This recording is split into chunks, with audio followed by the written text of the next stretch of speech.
Welcome back. Hopefully you guys just finished watching the how to pour the lead head jigs video. If you didn't, I'll put a link to that somewhere around here. On this one, I'm going to show you how to paint them. And if you guys have ever used the painted jigs where the paint flakes and peels off, it doesn't last even a day, sometimes only a few casts before the paint gets really damaged. I'm going to show you how to powder coat these things at home. Make them extremely durable. Any jig mold you want, extremely durable. You bounce them off rocks and anything, the paint is not coming off. It's really not that hard. It doesn't take that much equipment. Hit that subscribe button and we'll jump right into this thing.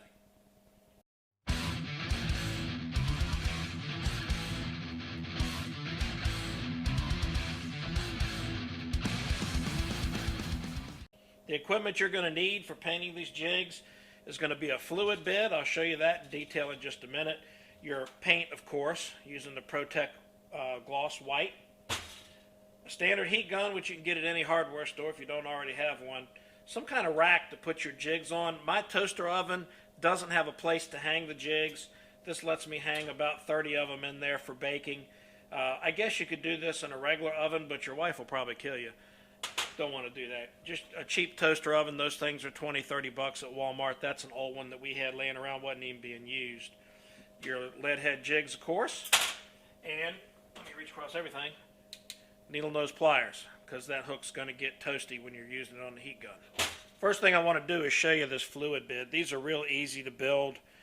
You can buy them already built, and I'll put a link in the description below to all of this equipment in case you don't have it, but it's very easy to make. This is just a 2-inch union with a short piece of pipe and a cap glued on it, and this is a little air regulator. You can get these at the pet stores, $5 for several of them. And I'm using a union because I didn't know what kind of filter media I was going to use. And in this case, I'm just using a piece of newsprint. You might think that's not much of a filter media, but it actually does a pretty good job of controlling the air through this thing. Top of the union with maybe a 3-inch piece of standpipe. You want the pipe long enough so when you stick your jigs down in the paint, you got room for it. All right, so really that's all there is to a fluid bed. They're very simple, and I'll show you how that works.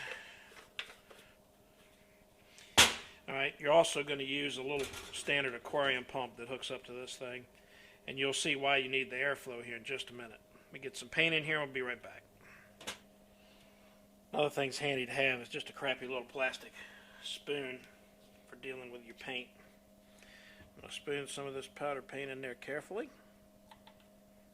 It's another good reason to have the respirator, because this does create a little bit of a fog. I'm only putting a few tablespoons worth of paint in there. We'll see how deep it'll get. No need in putting too much in there. Alright, put that cap back on there just in case. Now, plug this aerator in. Now watch what happens with this paint right here.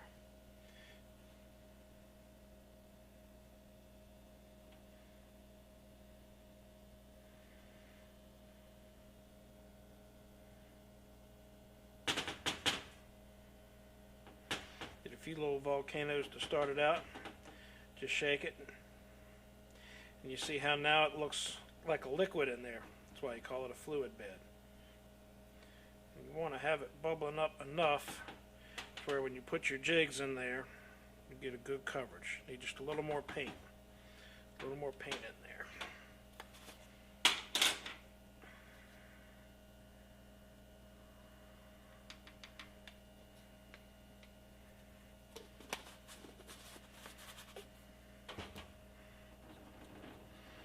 See how that looks almost like water? That's important because you only want a very thin coat of paint on your jigs. Alright? And that's pretty cool right there. So, now we're ready to paint them. Fluid bed's ready to go. Heat gun's plugged up. So what you're going to do is, and this will take a little trial and error. I'm going to do about a 20 count on these.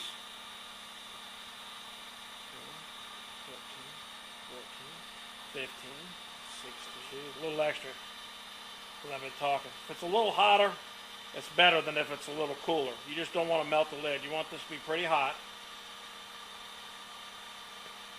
When you get it good and hot, just a quick dip, in and out. And if it's a little orange peely looking, get it back on that heat for just a quick second, and it'll smooth right out. You want to avoid double dipping these things. You'll get too much paint on them and they'll drip when you bake it. Now if your eye gets too much paint in it, you need to punch that out. This looks good, so I don't have to do a thing.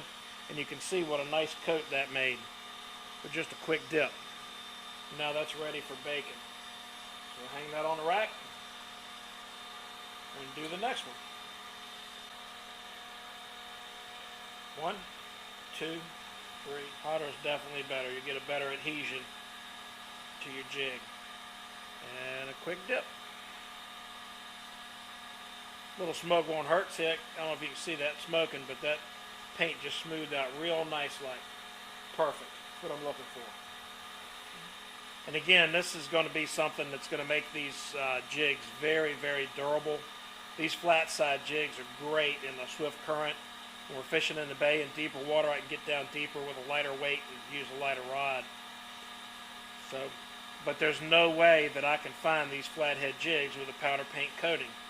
If you buy these at a bait store, they're going to be regular painted, and if you don't lose it within the first hour or two, you'll end up having to replace it because the paint's in such poor condition. Look at there. Perfect. All right.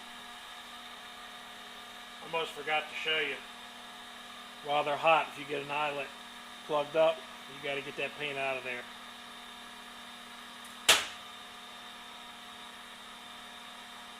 Yeah. There you go. Because once you've baked that paint, you cannot clean those eyes out. Once you got your jigs all painted and ready to go, time to get them in the toaster oven.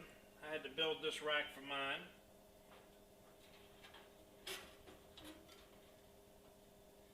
And it just barely fits in there. Alright. Get in there, you rascal.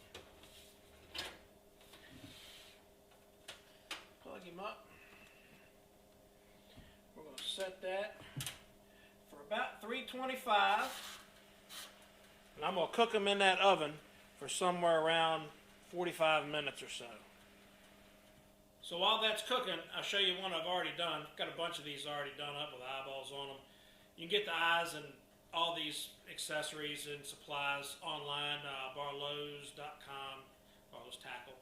There's a whole bunch of other places online, or your local tackle shops may have it as well. Real easy to do. This is the most time-consuming part. Next video, I'm going to show you how to tie these into bucktails and be ready to fish. So make sure you hit that subscribe button up there. Give me that thumbs up like button somewhere down below. Check out some of my other videos while we're here, and we'll see you next time.